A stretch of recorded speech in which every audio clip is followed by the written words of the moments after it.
I'm Leon Lovelace, and this is Unstoppable Force. Now, I need your help. I need you to go to my GoFundMe campaign. I'm going to put a link in the description box below. I need you to go there and donate to my campaign so I could do the show full-time instead of just part-time. Kind of got a news story for you, and it's about the DNC Unity Commission, and that ended about 8 or 9 days ago. In reality, I should have shot this like 2 days ago, but I was just preoccupied doing other things.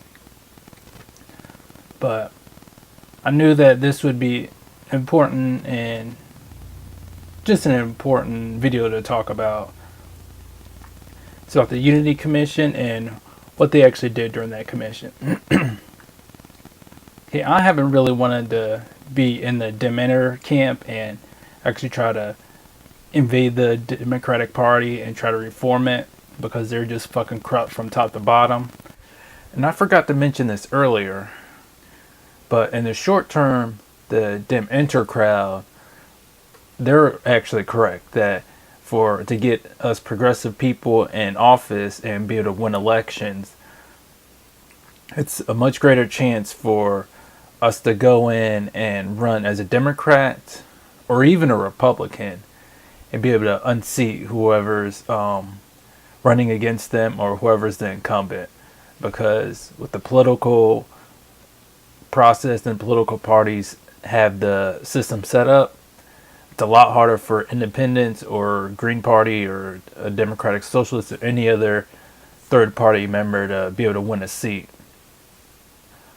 Partially because them and the corporate media and the local media too really work to make sure that nobody hears anything about third parties or the independent candidates, or really tries to dismiss them as there's no reason why you should vote for them because they're not one of the parties, it's unrealistic, and you're wasting your votes.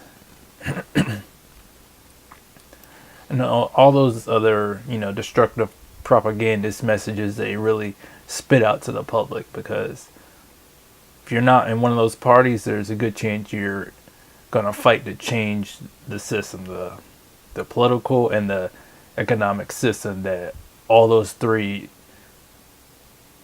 organizations benefit from right now. So in the short term, you could say that that's the way to go, especially for 2018 elections and 2020 elections. But in the future, because there's going to be elections after 2020, people really need to accept that they need to push and be able to join and campaign and work for and try to convince people to join the Green Party, Democratic Socialist, Libertarian Party, for all those Republicans and conservative people they know. We gotta break up this two-party duopoly, because this is part of the political corruption, that they really weed out people that want to make any big changes for people. And even if you're progressive, running in the Republican Party still might be a decent option, because Sam Ronan, he's going to run in the Republican Party, because he said, you know what, fuck labels, I'm still going to be a progressive, I'm going to fight for progressive policies. And then in the district he's running in, it's heavily gerrymandered. So if you're living in a red state like me, I'm in North Carolina.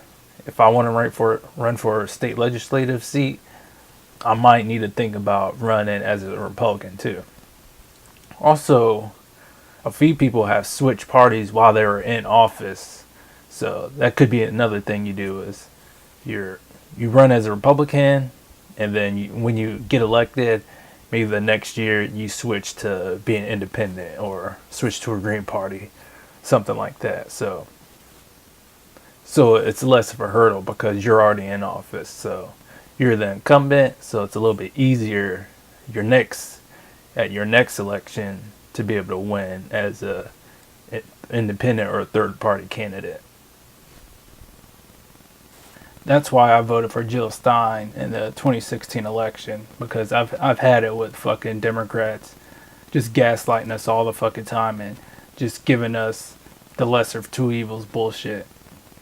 Because really that's just caused a lot of problems with our political system and our economic system, and even our social system in some ways. So I'm saying, you know what, I've fucking had it with that. So I'm with the Green Party. I'm voting for Green Party members, that sort of thing.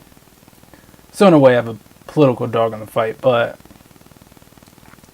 even early on in the video, because even though I'm not really a fan of TYT anymore, I'll still watch some TYT politics videos, and one reason is because they're actually able to go on site and film things like the DNC Unity Commission meeting.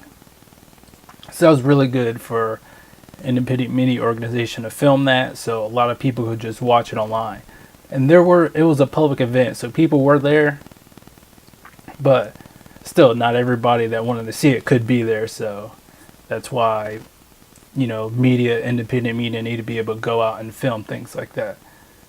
So they filmed it, and even early on, it's fairly apparent that this was just a bunch of window dressing to try to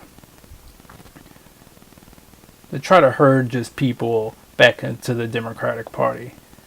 Because I'm not going to go and really review some of what they went on, but Tom Perez and like one of the other chairs, him and her, they both talked about just a shitload of, we're putting our values on the ballots, and just going on with this shitty just political rhetoric about how we're nice people and this is how we're going to win elections. And I understand they want to go on about growing the Democratic Party, but to talk about being nice and putting values on the ballot doesn't do that shit at all. I come to you both with a sense of remarkable sobriety, given what's happening in Washington and around the country in the era of this president, and also a sense of optimism born out of what we've seen on the ground. I mean, you look at the chaos and carnage that we see every day from this administration, and the stakes couldn't be higher. This tax bill that people like Congresswoman Fudge and others fought against is just an absolute abomination. It is a break for wealthy people, wealthy corporations, at the expense of virtually everybody else. The attack on the Affordable Care Act, 13 million people potentially losing health care, all in service of a tax cut for large corporations and wealthy people who don't need it. They tell us that there's no money to reauthorize the state children's health insurance program, but yet they want to eliminate the estate tax, which is a boon for the 1% of the 1%. And you see what's happening overseas, where we've become a laughing stock around the world. Other countries have figured out how to handle this president. You shower him with, you roll out the red carpet, you appeal to his ego, and then you take him to the cleaners. And that's what happened in China. That's what's happened elsewhere. And yet our allies in Europe and elsewhere, rather than having our back, this administration stabs them in the back. And that's why we're a much less safe country. We're a much less safe democracy. And that's why this work is so critically important moving forward. And so we all understand the seriousness of the task at hand. And yet I also come to you with a sense of optimism, because we've seen in 2017 what we can do when we're united.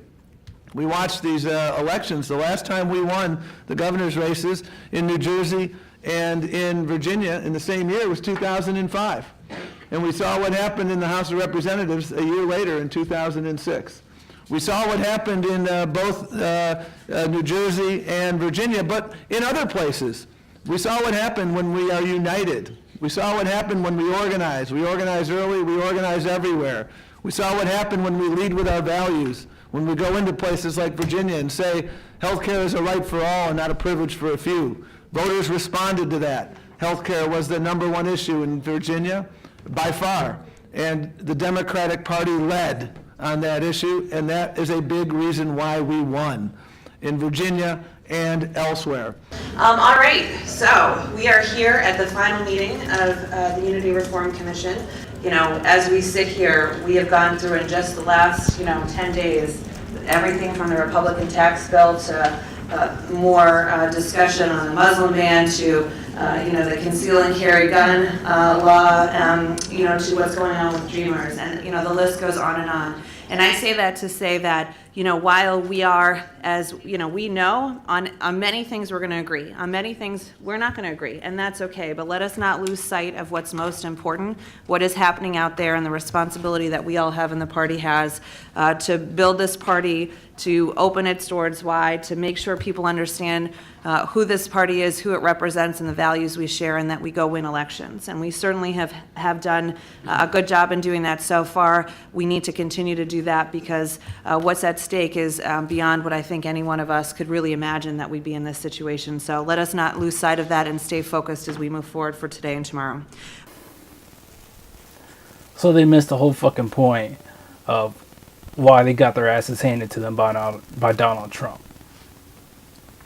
And it's not just that. They don't give a shit about what they should do, because they've been paid by the donors to make sure they're just a little bit less shitty than the Republicans are, and that's it.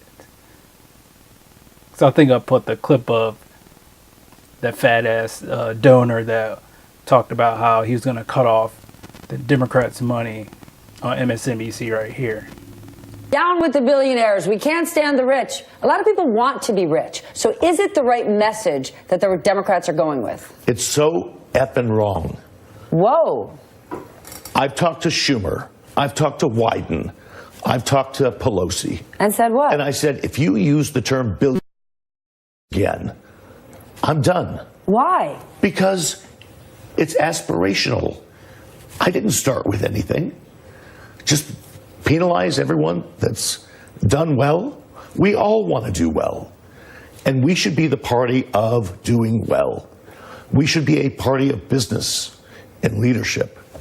And it is very, very disturbing when I hear the millionaire or billionaire word. And I've told them to stop it, knock it off. Because everyone wants to do really well. And this is the world of aspirations. Then are you worried that the Democratic Party is going too far to the left? So much so, it drives me nuts. So much so, it would make me quit the party. And I've made it very clear, I'll cut your money off. And others will do the same. We've had enough. Then also what happened early on in the DNC Unity Commission meeting was that Nomiki Konst from TYT Politics, she talked about, and she requested that that whoever was running it, I forget her name and her exact position, but she said, hey, this is also according to the DNC bylaws, is that whenever you have a public meeting, you should put up on these big TVs on the screens what amendments that we're changing right now, because they just say that, okay, we're making these amendments, changing this. And Nomiki said, you need to put the original topics up on the board so people actually know what's going on. But the woman said, no, we're not going to do that because we don't have to do that. And pretty much saying that, hey, we don't care about informing the public about what we're actually changing. We're just going to say we're changing these lines on these documents right here, and that's it. And that's all you need to know. And she actually said that too. She actually just blatantly said it. That since you're not one of us, you're not going to understand what the hell we're changing right here. So she just said it right in the fucking open. That they're not interested in really informing you each and every single little detail they're going to change in how they run the Democratic Party and the Democratic National Committee. Because they don't represent you at all. They don't represent you, your family, and your community. They represent the fucking donors. Then also what was really apparent was that they're so corrupt that Dina Turner had to go and say, hey, I need to make an amendment, and instead of some section of a document or a paragraph of how they are to run the primaries, instead of it saying that, the super delegates, or officially they're of the unpledged delegates, the line would say something to the meaning of, well, they should be neutral, or they're encouraged to be neutral. And Nina Turner said, we need to change. She said we need to change encouraged to will be. So, and it was a couple instances of that where instead of should, they will be, because. Madam Chair? Yes. Yeah, I want to go back to page 4, line 11. Nina Turner.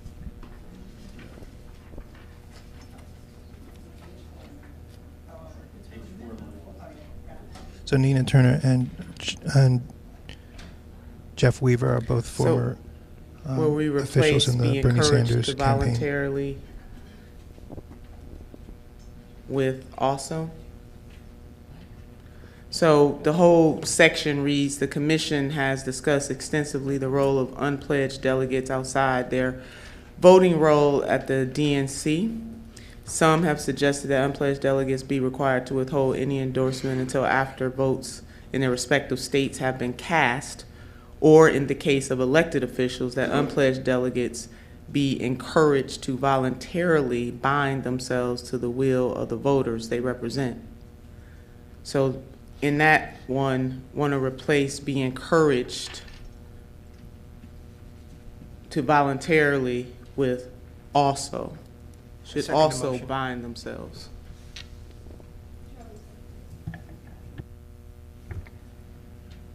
Any discussion? Seeing no discussion, we can move to a vote. All those in favor, please raise your hands.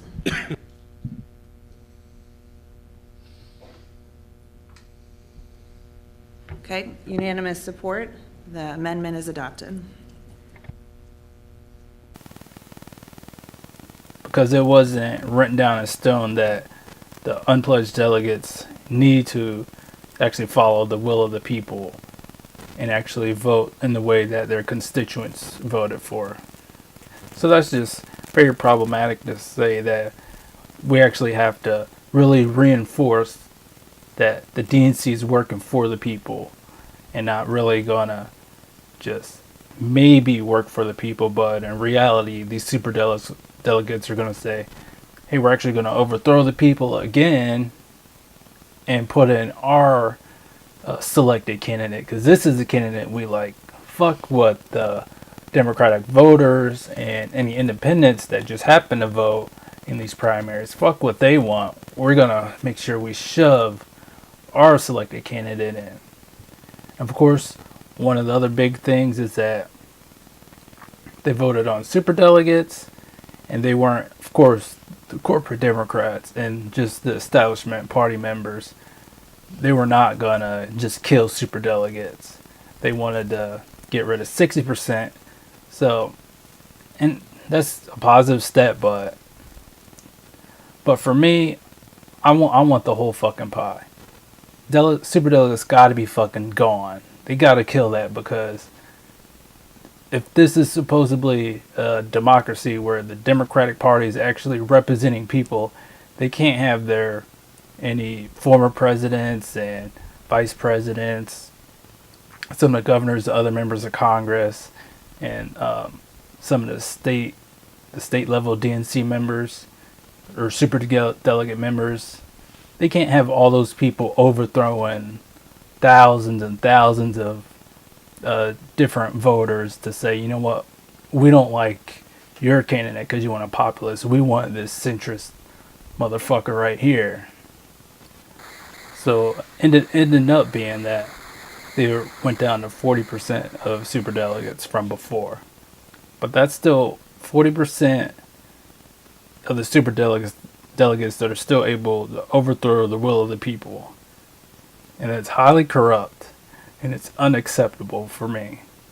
And it's really unacceptable for the people of the United States, because they're not putting those superdelegates in to help the people of the United States. It's just to help their fucking donors, and that's it. Then I don't remember exactly how much they're gonna scale back any of the caucuses and just change of the primaries. I think they said that states run those, so they're not able to force the states to switch to primaries. I think they actually did say they did rule in favor of a same-day voting registration and trying to kill this, or you have to be registered like months in advance before you could vote in the primaries, like New York has, because that's very undemocratic, very corrupt to have rules in place like that. So a lot of this is just revealing that the Democratic Party is just as corrupt and just as an establishment place for politicians as the Republican Party is. They're just as in favor of voting rights restrictions as the Republican Party is. And one reason is because they don't fight hard to get rid of these horrendous and horrific voting rights laws that Republicans just put in like last year from the Supreme Court gutting the Voting Rights Act of 1965. Another big thing about how this DNC Unity Commission was just window dressing is because if they really were going to make reforms, they could have had either all of the Rules and Bylaws Committee members on here. So then, because they've been meeting for a year now, so if they really wanted to make these changes, they could have had all the members on there as part of this commission, or they could have had just the head of the Rules and Bylaws Committee. And he could have said, you know what, okay, all these are going to be part of the rules we're going to pass right now for the DNC. This is how we're going to regulate and operate the DNC going forward with these changes. And that would have been it. This is our changes. But that's not what fucking happened. Because now these have to go to the Rules and Bylaws Committee, which, remember, Tom Perez just kicked out some of the Bernie backers, some of the people that supported Keith Ellison off of that committee. And you know why he did that? Of course, it's just to make sure that they don't do anything to work for the progressive voters, or to make sure that a progressive candidate will be able to win. So it's interesting to see, but I'm really doubting that the Rules and Bylaws Committee is going to pass all these changes that they made to actually work for the people and not for their huge donors and for a few of the consultants. And it was also good to see Nomiki Kantz go off on C-SPAN about how the DNC is corrupt by only allowing the DNC chair and like one other person to actually know what the DNC is doing with the money. So at the very least, they should have had everyone in the finance committee to know exactly where all the money is going. But since they only wanted the head of the finance committee and the DNC chair to know, you know they were up to corruption and just pushing money to only a select few items, and it wasn't going to help really anybody else. Definitely not the voters. So me personally, I also thought that she shouldn't have backtracked when she threw the F-bomb out. Because they were being fucking corrupt. So she should have said, you know what? You guys are being fucking corrupt. And this is hurting people in the United States. And we're tired of it. We're tired of this shit. And don't say sorry that you threw an F-bomb out. Because they need to get yelled at for fucking over tens of thousands of working class voters that voted in the DNC primaries.